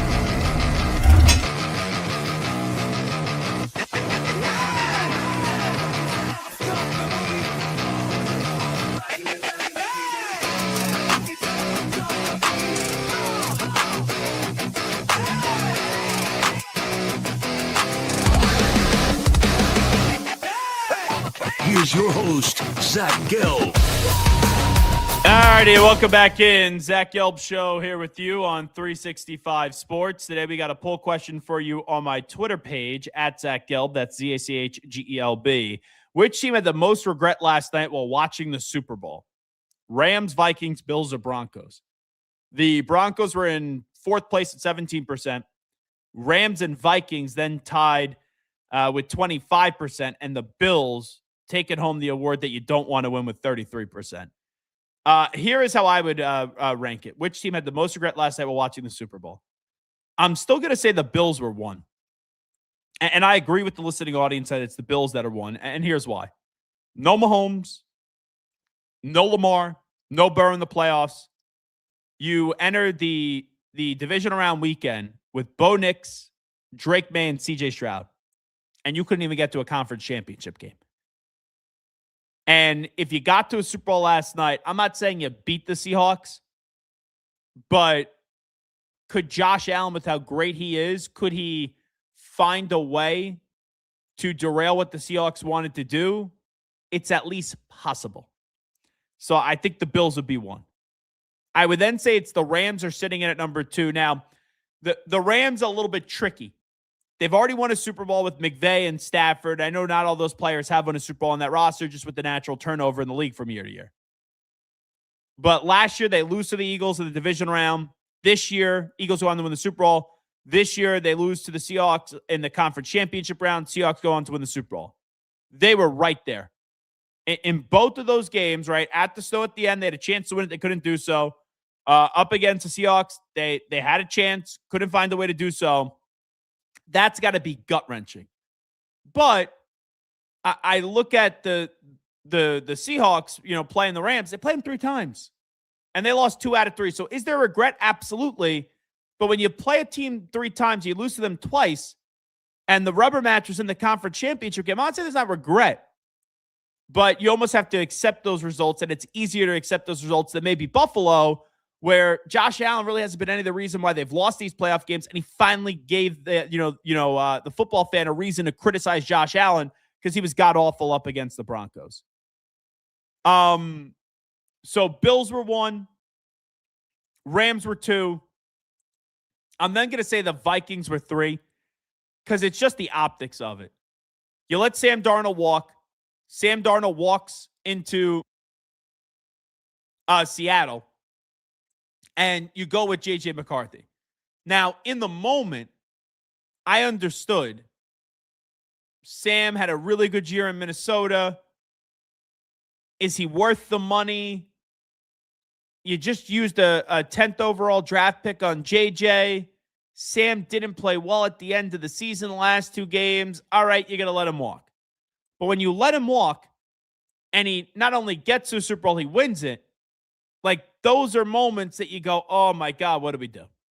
Like, for example, last year, the Giants let Saquon Barkley walk.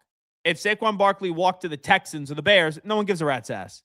But the Giants became clowns for it, even though I understood the decision because they didn't want to pay a running back for a team that wasn't ready to win all that money. and he walks to Philadelphia and he wins a championship, boom, it smacks you right in the face with one of your rivals.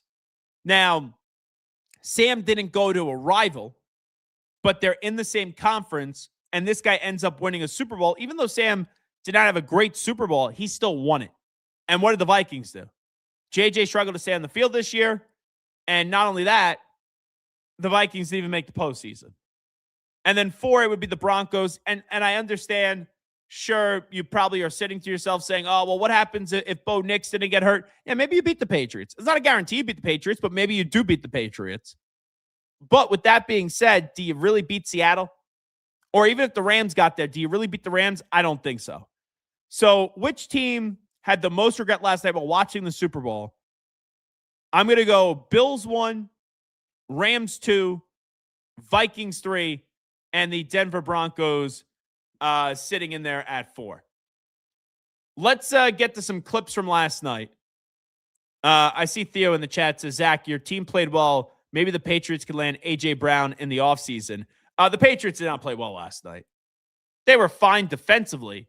They sucked on offense. They got to improve that offensive line. I would love A.J. Brown, even though it could be a head case. They need an elite weapon on the offensive side of the ball. Could the Patriots maybe be the Commanders next year where they take a step back? Yeah, I think so. I think the Patriots are going to be competitive next year. I think they're going to have a chance to make the playoffs. I'm not going to sit there and tell you it's a lock they make the postseason.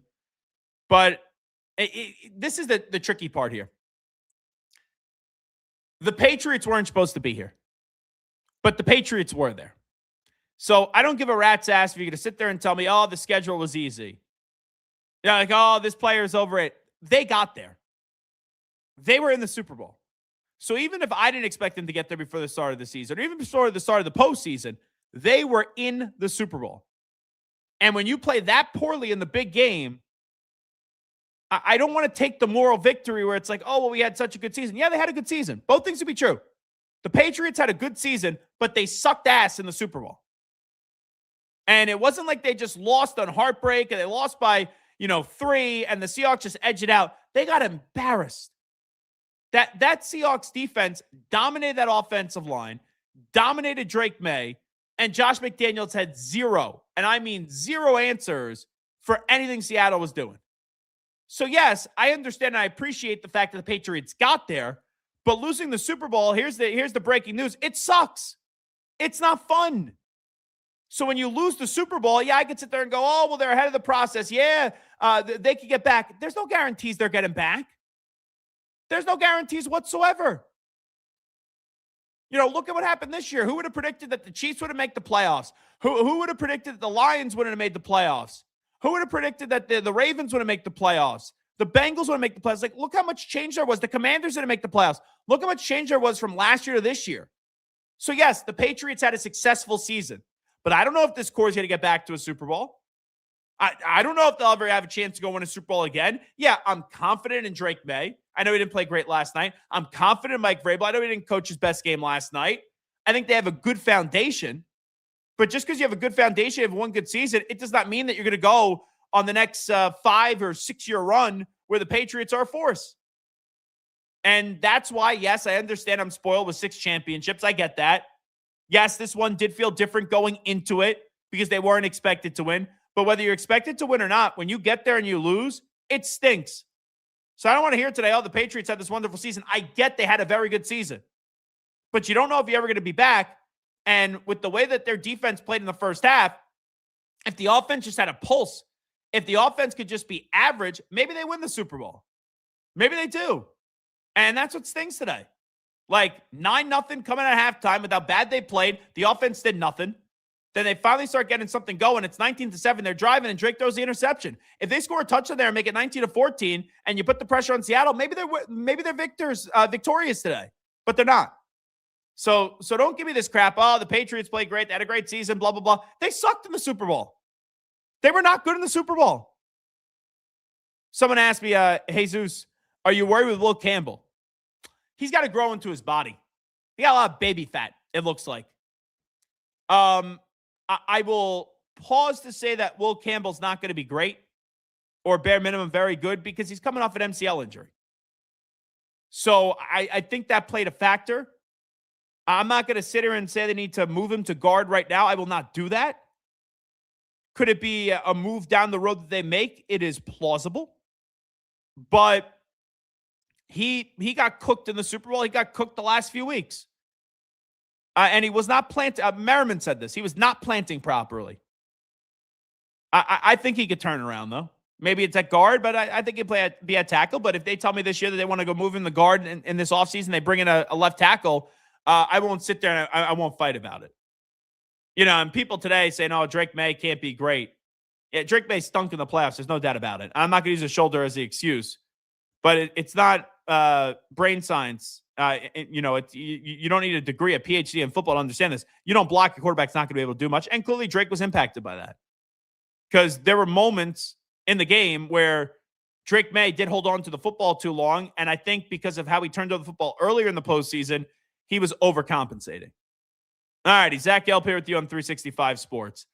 Let's get to Sam Darnold last night on the moment that he shared with his parents after the game when the Seahawks were Super Bowl champions. Just, it's special. I mean, you know, I shared a great moment with my parents and my fiance Katie after the game, and I think that's what kind of got me a little bit. You know, I told me and my dad don't really cry very often, and you know, I told my dad I was, you know, and my mom, but you know, just I'm here because of their belief in me, and they believed in me throughout my entire career, and I think that's why I was able to believe in myself almost ad nauseum. Like some people called me crazy throughout my career for believing in myself so much and having so much confidence, but you know, it was because of my parents, because of the way that they believed in me throughout my entire career, and it allowed me to go out there and play free and have a ton of confidence. I understand sometimes there's something called tough love, but ultimately, if your parents don't believe in you, right, the people that made you, they don't believe in you, then no one's going to believe in you. And for Sam, there were reasons not to believe in him. There were reasons to doubt him. But his inner circle clearly is tight, and they're clearly supportive, and they got the reward last night. Here was Mike McDonald after the game, the first head coach to call plays, defensive plays in a Super Bowl that wins a championship, wins the Lombardi Trophy. It's a crazy stat and a crazy statement that in the other 59 other Super Bowls that's ever happened before. But Mike McDonald, I believe, was on with the SVP last night, and the disbelief that he has that the Seahawks are Super Bowl champions. First thought as you hear me say what you are, Super Bowl champion. I think you're lying. I think you're making it up. I just can't. I'm looking at the Jumbotron and just celebrating with our team. It's a magical time, man. I'm really proud. Really proud. And then Mike McDonald caught up with SiriusXM NFL Radio on the power of doing this together with the team. Coach, coming into this game, you kept talking about loose and focus. Loose and focus. How did your guys implement that today? Oh, shoot. They did that. They were us. That's what we wanted to be all week. We knew that was what it was going to take. We got the best team, man. Just love those guys. Every single one of those guys. All 70, all of our staff. Always pick each other up. Talk about 12 as one. It's real. As this game went along, it kind of felt like it was going to be a defensive game. What was the strategy at halftime, knowing it was such a low-scoring game, no touchdown scored? No, we knew there's still 30 minutes to play. Anything can happen. Just make the necessary adjustments and then go attack it. But it's one play at a time. That's how we roll. Your defensive front, man, different guys stepping up. Hall, you can throw in Murphy, Lawrence. Everybody had a part in this front to put the pressure and the sacks on the quarterback, Drake May. What was so special about that? Incredible. But look, those guys played their tails off, but it's rushing coverage. Everybody's got to work together. They played an incredible game, the whole defense, and they would not be denied tonight. You know, 2 years ago, you took over this football team, and you had a mission. You had a mission and a goal, and to lift up that Lombardi Trophy. What does that say about the mission and the goal? Just shows you how powerful it is when you do it together. This isn't me in my office pressing buttons. It's the whole organization moving in the same direction, picking each other up, sticking to a standard. And this is what can happen. Pretty awesome. The story of Mike McDonald is epic. So from Massachusetts, family grew up as Patriot fans. He was coaching in high school as a graduate assistant from 2008 to 2009. He's only 38 years old. He was a GA at Georgia, then as a quality control coach of the defense side of the ball at Georgia. then a coaching intern with the Ravens, a defensive assistant with the Ravens, a defensive back coach with the Ravens, then the linebackers coach with the Ravens, then becomes a defensive coordinator at Michigan for a year, then goes back to the Ravens as their DC for 2 years, then gets a head coaching job with Seattle. And he's not even 40 yet. He turns 39 in June. He's 24-10 to start out his career in the regular season as head coach, 3 wins in the postseason, and is a Super Bowl champion replacing Pete Carroll. Look at that story. Look at that rise to excellence. Look at that journey. Super duper impressive. Let's get to Drake May, the Patriots quarterback, very emotional after the game, talking about what his head football coach, Mike Vrabel, means to him. Yeah, he was a heartbeat. No doubt about that. He was he's a big reason why we're here. He's always the same, and look forward to my relationship with him for a long time. He's a great person and hell of a football coach. You don't like to hear that. Like, don't get me wrong. I appreciate the love for Mike Vrabel. I appreciate Drake May. You could hear him holding back the tears. But you wish it was a joyous occasion. You wish it was tears of joy when they were talking about it. But what Mike Vrabel and Drake May did this year was special. There is no denying that. What those two did this year was special. But the ending of it in a spot like that, and now you have all these morons that are sitting there and trying to say like Mike Vrabel's a good coach and Drake May isn't a good quarterback. They were brutal on the big stage last night. There is no denying that they were brutal on the big stage. Mike Vrabel was still the coach of the year. Drake May still finished second in the MVP. You'll have these knuckleheads that will go, oh, well, what, like last night shows why he wasn't the MVP. The MVP is a regular season award. And you look at this Patriots team, they don't have a good offensive line. Their running backs, they're fine. They're nothing special. And you don't have elite wide receivers. So, yeah, Drake May getting the team to the spot, Drake May getting the team to the postseason, Drake May winning the AFC East this year. Those are things that showed me tools of an MVP. And it's funny to me this. I think this is the great hypocritical part. In one breath, you have people go, look at the story of Sam Darnold. Look at the resilience. Look at the perseverance. Like, look what he did to get to where he is. Shame on teams for giving up on him. And then you got idiots today on Twitter. Oh, Drake May's overrated. Oh, Drake May's a bust. Hey, is Drake May really the guy with the Patriots? You got to have it both ways. Like, you can't tell me in one breath, oh, shame on anyone that gives up. And then a guy that in his second year took the Patriots to the freaking Super Bowl, played like ass in the Super Bowl. I get that. But then also was a runner-up for the MVP because he had a bad postseason where the team still got to the Super Bowl. And I get it. He was terrible in the postseason. You're going to tell me, that maybe he's not the guy in New England anymore? Like, what are we doing? Here is Mike Vrabel and what his team can learn from this loss in the Super Bowl. It's only valuable if we understand what it takes and what we're going to need to do to improve. And if we don't do that, then it won't have been very valuable. We had a really, really good year, and one that I'm proud of. But in this game, I don't think is a reflection of our year. We lost, and we were beat. We were beat, out-coached and outplayed, and give them credit. And then also, let's get more from Mike Vrabel. He shared more of his thoughts on Drake May and his team.